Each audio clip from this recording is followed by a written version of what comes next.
Hey, this is Anney. And Samantha. And welcome to Stuff Mom Never Told You, a production of iHeartRadio's How Stuff Works.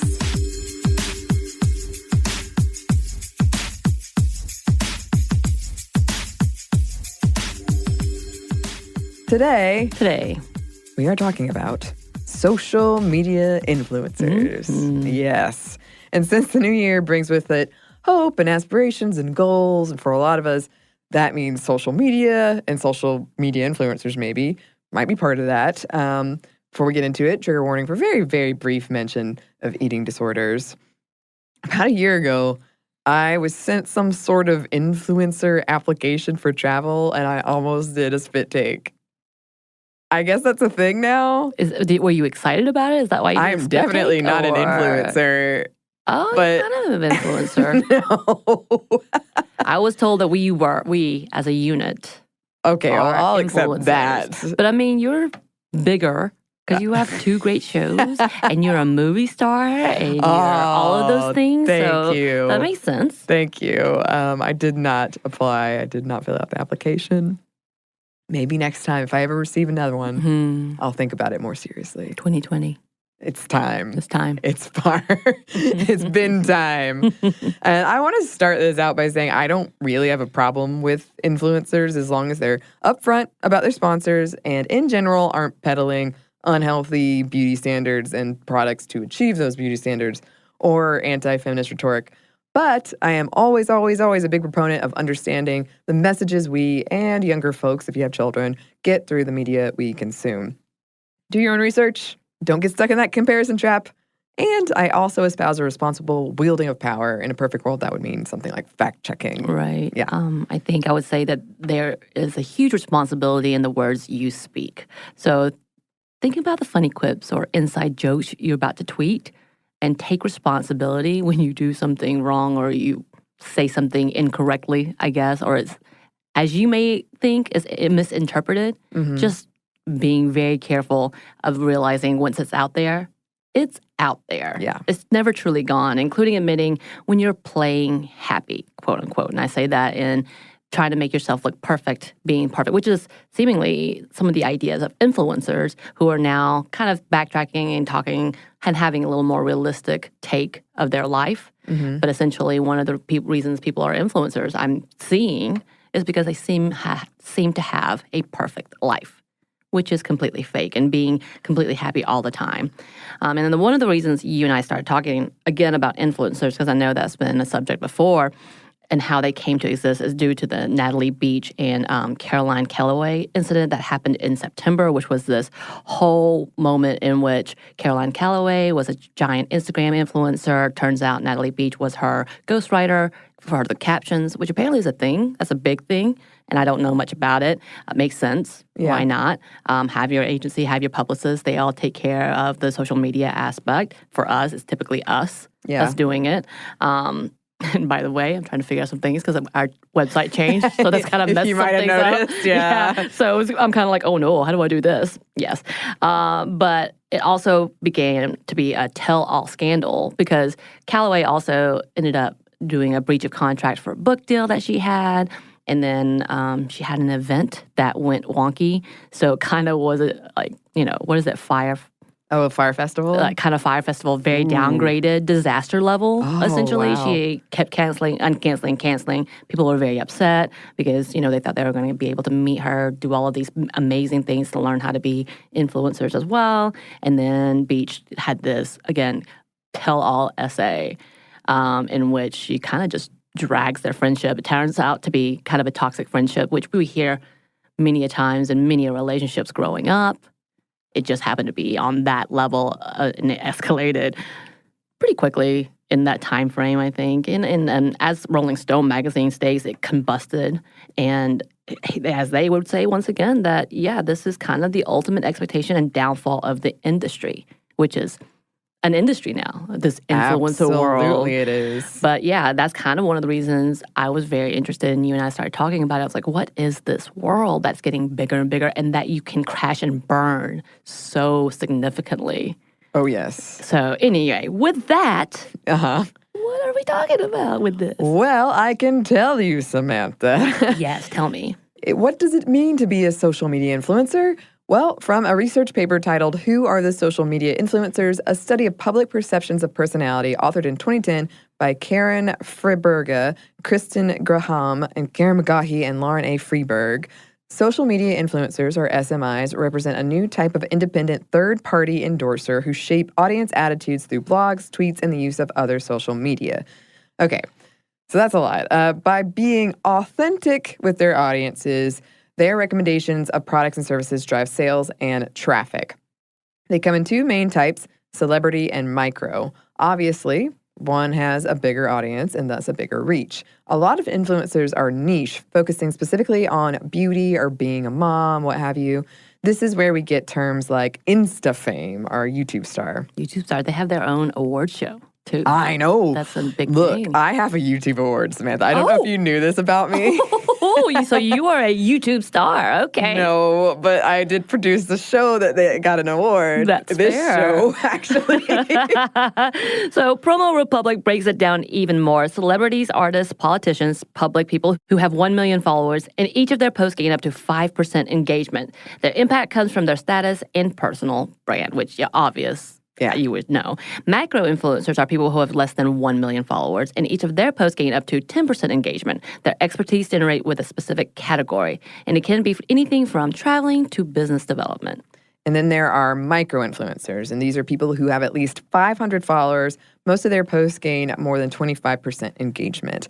These individuals build real engagement with the brand and have a unique relationship with their audience. Such close relations in a certain niche can bring really outstanding results in terms of promotion of any company planning to cooperate with this expert. They also had this interesting stat. Remember, the best way to collaborate with a certain expert in social media is to work according to the 1-9-90 rule. 90% of internet users consume the content, whereas only 1% produce the original one. Oh, that makes sense. I suppose. Those are recreations or retweets or reposts of things, so that makes sense. Okay, yeah. And then fun fact, the term micro-celebrity was first coined in 2001 by Teresa M. Synth when she was researching cam girls. Yeah, people are or can be really, really loyal to their social media influencers. For example, water from influencer Belle Delphine's bathtub was sold for $30. And ew. Yeah, and it wasn't even her idea. People were, suggesting it, and then she put it in water bottles and sold it for $30, and apparently sold out. Sold out. It sold out. Mm-hmm. Wow. And in case you're wondering, which you probably weren't, but I was, yes, there are artificial intelligence-created influencers, like Lil Michaela. It has over 1 million followers. Not even real. 1 million followers. Influencer. This is the future. A confluence of things allowed for the rise of the influencer, which I think should be the next Star Wars movie, Rise of the Influencer. One was the availability of the technology and widespread use of social media. Second, a growing distrust for companies. In one survey, half of the social media users indicated they'd unfollow a brand if it was marketing too aggressively. Influencers are a way of circumventing that, like getting a product recommendation from a friend. Yeah, I was just thinking about the T-Mobile guy. Oh, yeah. Everybody was really annoyed by his brand, and he was losing his mind trying to be remembered as the CEO. Uh-huh. And so he bought all this ad space. Be like, hey, you want free things? I got free things. You don't know me? I'm the T-Mobile CEO. And it was so annoying. People were like, that was the main conversation was, you're annoying. Please stop this, begging him to stop. Yeah, and we've certainly had conversations in my friend group about how if you see too much of an ad for something, it turns you off of that thing. Mm-hmm. Like maybe you would want to see this movie, but 15 commercials within 2 minutes later, you don't want to see it anymore. Right.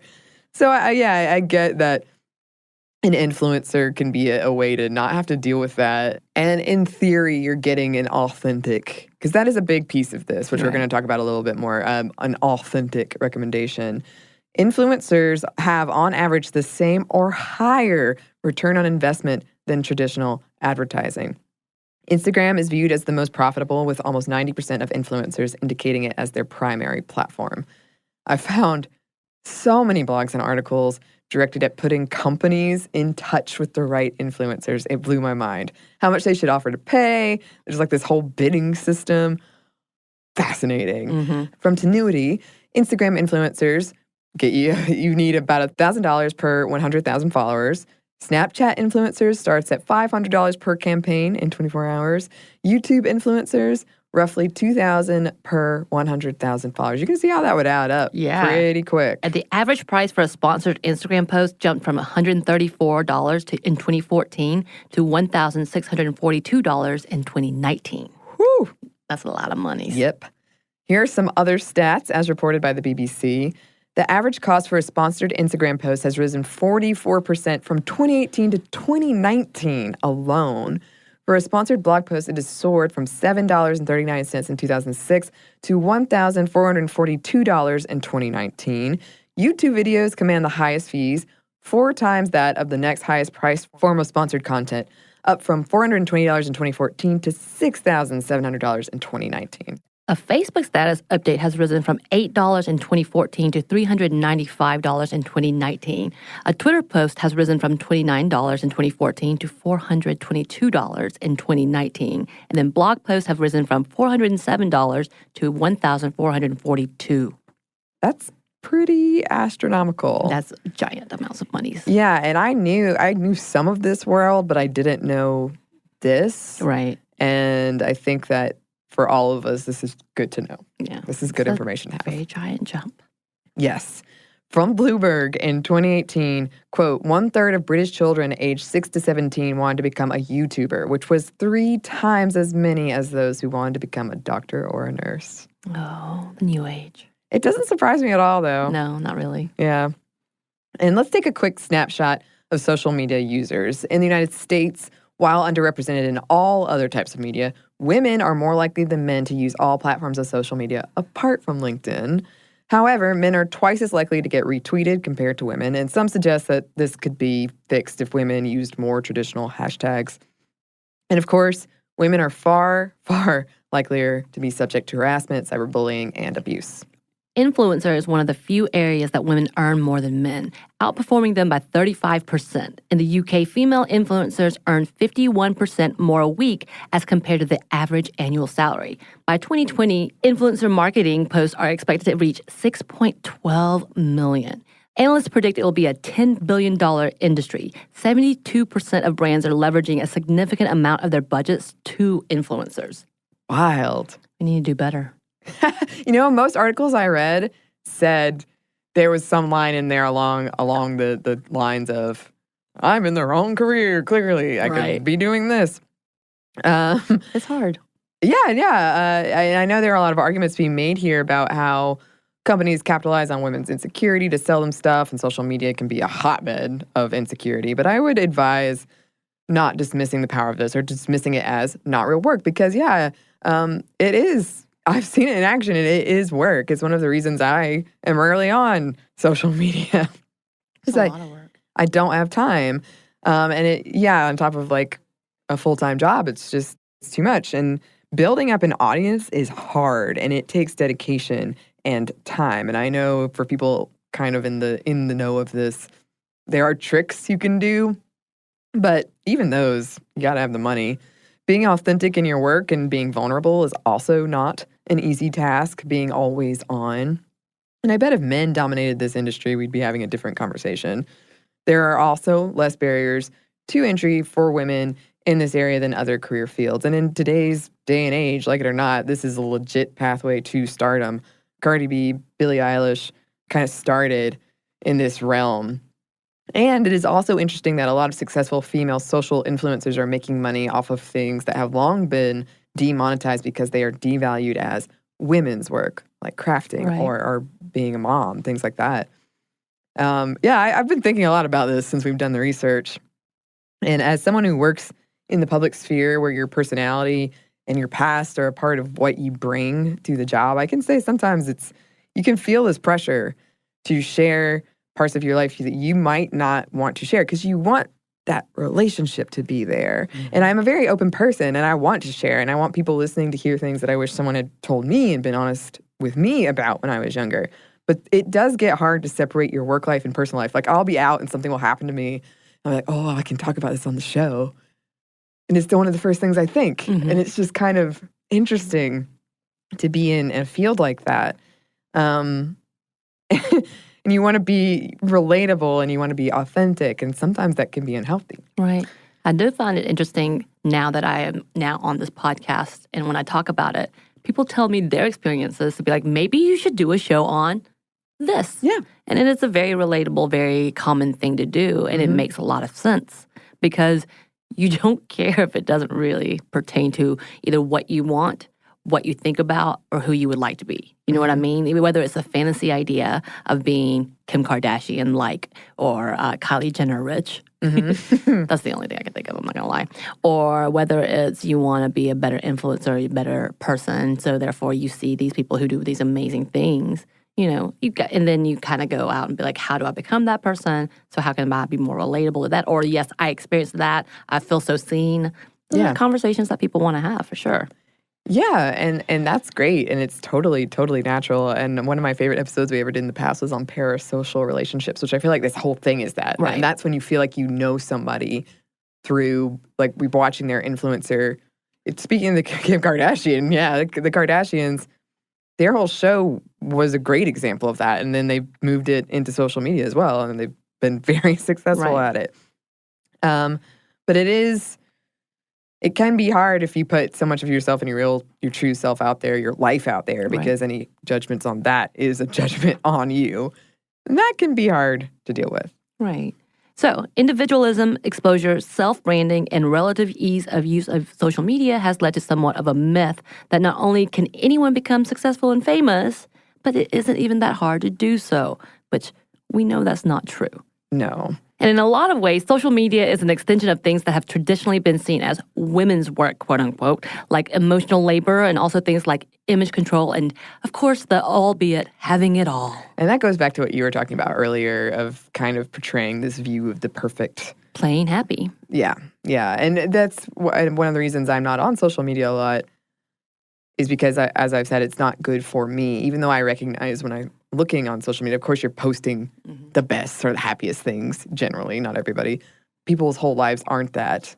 But when that's all you're seeing, and you're like, well, I'm stuck here doing this or whatever. I will say your stories make me feel like I'm missing out on things. But also Cupcakes, really, mostly. But also it makes me exhausted. So I'm like, no, I can't be there. No. If you've noticed something with my voice, it's because of a recent social media story. Happy New Year. Happy New Year, everybody. And we did want to talk about feminism specifically and social media influencers. But first, we're going to pause for a quick break for a word from our sponsor.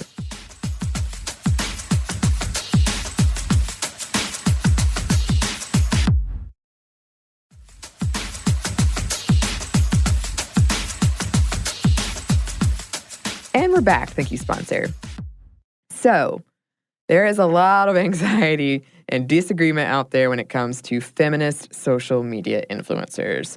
In some ways, especially in some areas, it helps democratize feminism. If someone is in an isolated area or an area where feminism largely isn't accepted and there may be some gatekeeping, unintentional or not, to attend feminist conferences, talks, what have you, being a feminist social media influencer or following a feminist social media influencer is a way to make it more accessible and to reach more people. It's a cheaper way to organize, and in some ways, it allows for more autonomy. For instance, some argue that Me Too never would have taken off without social media influencers. And as we've talked about before, a part of the problem of the mainstreaming of feminism are the corporations who jump in to monetize feminism while at the same time undercutting it. They're still trying to sell you something at the end of the day, and now they just put a fake feminist coating on it. Beauty brands are really bad about that. Since social media influencers and podcasters generally work via sponsorships, this can be very, very tricky wires to navigate. Just as we know, we've talked about it before. Having sponsors does not mean someone isn't a feminist or they can't be a feminist social media influencer. But there is a lot of anxiety around the capitalization of feminism for a lot of reasons. It doesn't help that for some feminist social media influencers, there's a layer of slacktivism. Right. Going off of that, another criticism of feminist social media influencer is a cross-generational one we see throughout all of history, meaning that they didn't pay their dues. It was too easy for them when the women before them had to put their bodies on the line. But this, again, goes back to the whole gatekeeping. We need more feminists, not less. Yeah. And that doesn't mean that there aren't women who may or may not label themselves as feminists, capitalizing and profiting off of the insecurities of women and girls, of course. Kim Kardashian, again, is a name that comes up a lot in this conversation. And it's pretty sickening when you think about someone with that much influence selling lollipops that are supposed to suppress your appetite, or waist trainers to keep you. You're supposed to work out in those, I believe. Those are painful looking. They do look very, very painful, especially if you're lifting weights or something. Right. I will say I've seen people work out with it in the gym, and I don't know if it motivates them more, but usually halfway through they take it off. Yeah, I imagine. I just imagine it with peach. But, that's Did you say me. peach? Peach. Peach. Okay. How do you say it? I was really like, peach. That is a real country. Is it? Well, regardless, the whole selling of these things to people, especially young people, are especially harmful when said influencer frames it as empowerment or in the context of mental health, while exploiting and profiting off of mental health issues like eating disorders. Multiple studies have shown that social media filters impact how we see ourselves, and a not insignificant amount of women and girls have sought out cosmetic surgery to look more like their digital selves. And unfortunately, a lot of female social media influencers do operate within the walls of traditional femininity and/or objectification. Mommy blogs, fitspiration, and endless photos of toned bodies. None of these things are bad necessarily, but when that's all that we see, that becomes really damaging. Social media and feminism might be a larger conversation than the one we're having, but this, again, will be something that we need to come back on and have a second look, obviously, because it is a bigger thing to unfold. And while the boundaries of entry might be lower, the realm of social media influencer is still largely privileged and beauty-based. And we need to understand that this is a privileged industry, and that people who come into it, even though it was really hard for them to build that up, as we talked about at the earlier part, Caroline Calloway made everything look beautiful and had to have a ghostwriter come behind her to make it embellished. Just as a reminder. Yeah, I'm always a big fan of being open about when anyone ever asks me, what does it take to be a podcaster? I will tell you straight up. I will not hide any of the details from you. Another wrinkle in this whole thing is the phenomenon of feminist takedowns of female influencers who do things like use Photoshop. A great case study of this is that of Anastasia Kvitko, a model and influencer often called the Russian Kim Kardashian. In 2019, a user with a bunch of followers called @FakeGirlsYa posted a series of things to call out Kvitko's apparent use of Photoshop to enhance her features. These posts have since been deleted. The account then called on his followers, numbering in the 10,000s, to take guesses at the body parts Kvitko photoshopped in a recent picture. And so many trolls descended on her account, calling her fake and pathetic, and far worse, she made her account private. And that kept coming back to me. If Kim Kardashian, if this happened to her and she had to make her account private, blows my mind. And some of it has to do with this need to expose female influencers for promoting and making a living off of beauty standards that for many of us are unattainable and downright unhealthy for us to chase after. So by exposing influencers for using Photoshop or the like, some people think they're doing a public service. There are so many accounts that do this, and many of them have thousands, even millions of followers. This is another complicated issue because, yes, beauty standards are damaging, and understanding that the look you feel like you have to have was actually a product of Photoshop is a good thing. We could go on and on about the negative health outcomes of comparing yourself to a celebrity and trying to look like that and punishing yourself when you don't look like that. But so often, these exposure accounts just give a sanctioned space to attack and tear other women down.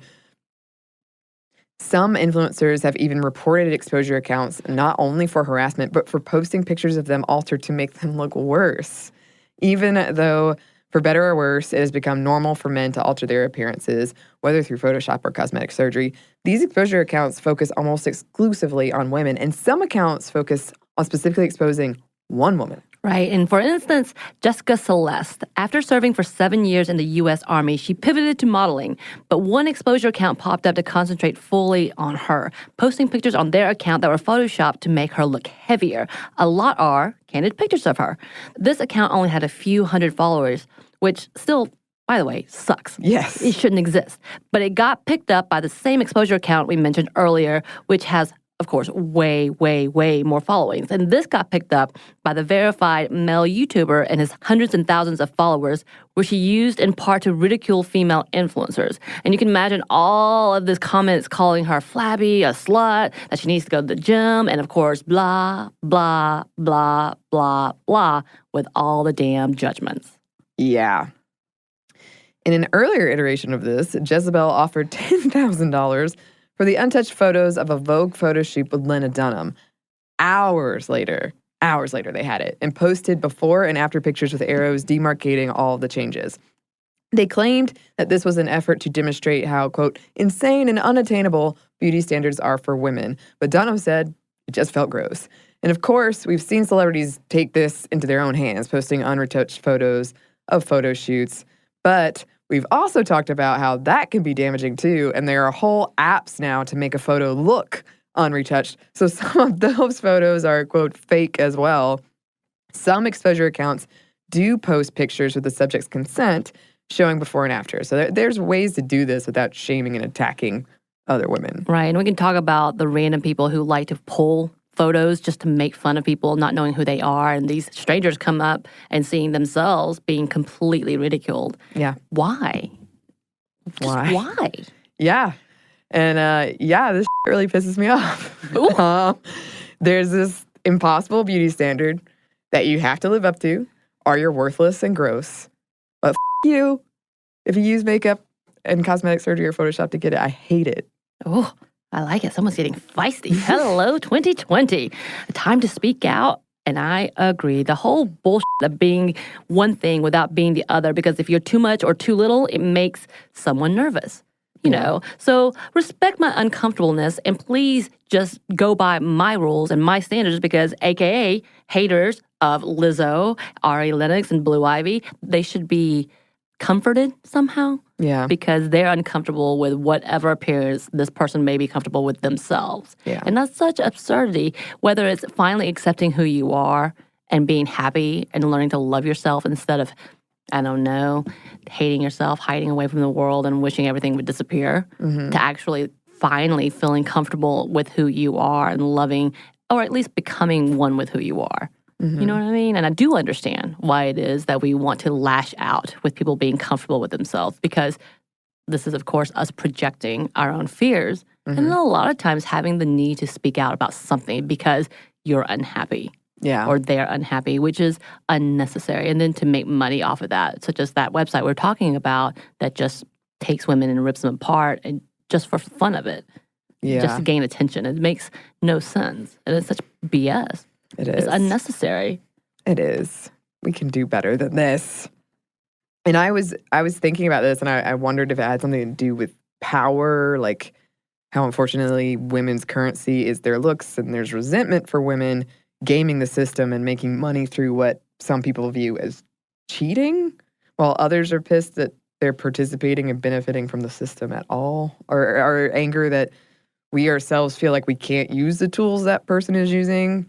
Because a lot of these accounts, these exposure accounts, are run by women. A lot of them have something like not a hate account and or here for your self-esteem in their bios. And I read a lot of interviews with people who run these accounts, and some of them, they've heard from a lot of people who said, thank you, you helped me with my self-confidence because I kept comparing myself to celebrities. But the comments in general, they don't seem to reflect that. A bunch of criticizing how women look, probably her sexuality, probably calling her a slut, and then several from women and girls asking, oh yeah, but really though, what lip fillers do they use? Or what makeup, what editing app? Right. It doesn't reflect this, whatever they're espousing, what they say, here for your self-esteem. I don't know. This is definitely a passive-aggressive way of being, hey, yeah, I'm helping you, but also I want to damage someone else to help others. And I'm sure that it did help. I don't doubt that at all.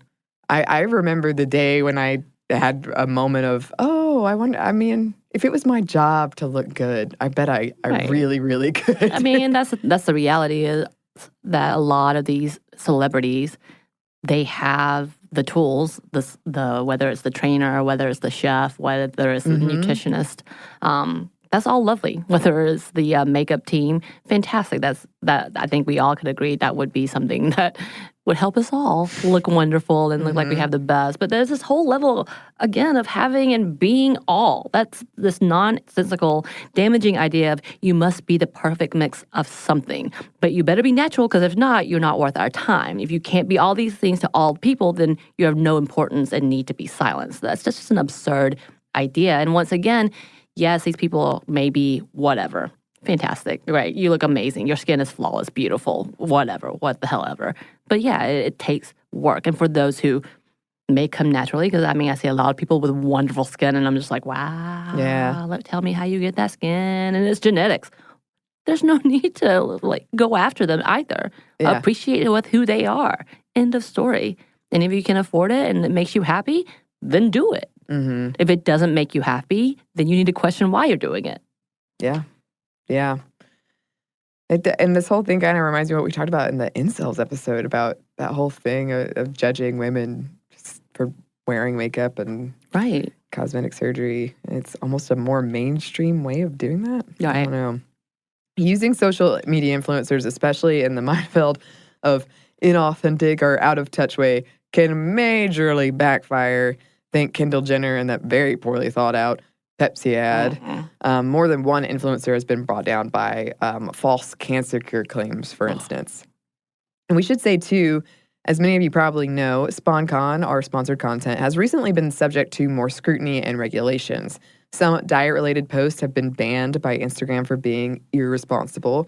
Governments have stated that being unclear about sponsorships and posts might violate laws. The Federal Trade Commission recently issued new guidelines requiring influencers are explicit about who's paying for posts.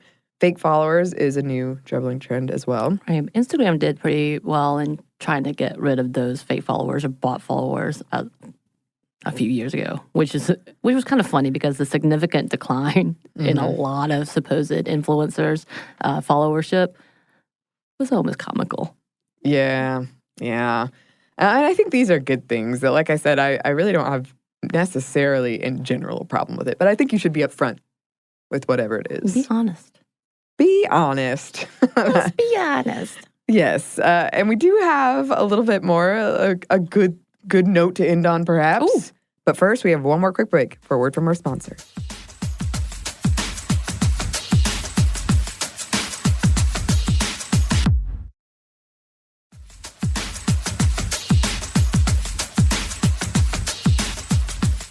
And we're back. Thank you, sponsor. And yeah, it's not all bad. We did want to end on this quote that we really liked from feminist and activist Sheena Magenia.